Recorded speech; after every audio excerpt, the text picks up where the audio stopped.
આપણે ઘણીવાર ઘણા લોકોની કાર પર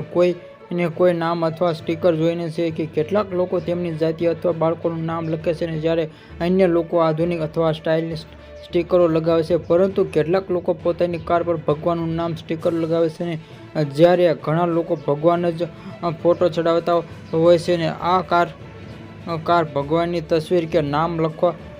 લખવાના અંગે જ્યારે નિષ્ણાતો સાથે વાત કરવામાં આવી રહી હતી, તેઓ કહ્યું કે આ બિલકુલ ન કરવું જોઈએ. તમારે તમારી કાર પર ભગવાનની કોઈ તસવીર કે તેમનું નામ લખવું જોઈએ નહીં, કારણ કે આમ કરવાથી તમે પાપની શ્રેણીમાં આવી શકો છો. ચાલો જાણીએ કેવી રીતે દિલ્હી નિવાસી જ્યોતિ પંડિત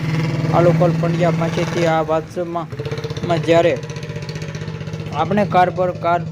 પર ભગવાનનું નામ લખવામાં આવે ત્યારે આપણે વિચારીએ છીએ કે આ આપણા ભગવાન પર ભગવાનનું આશીર્વાદ લાવે છે, પરંતુ આપણે વાસ્તવમાં આવું ન કરવું જોઈએ, કારણ કે જે ક્યારે આપણે આપણી ગાડીમાં વાહન ધોઈને કે તેના પર લખેલા ભગવાન નામ ઉપર પાણી જાય ત્યારે પછી પાણી જમીન પર પડે છે. અને જ્યારે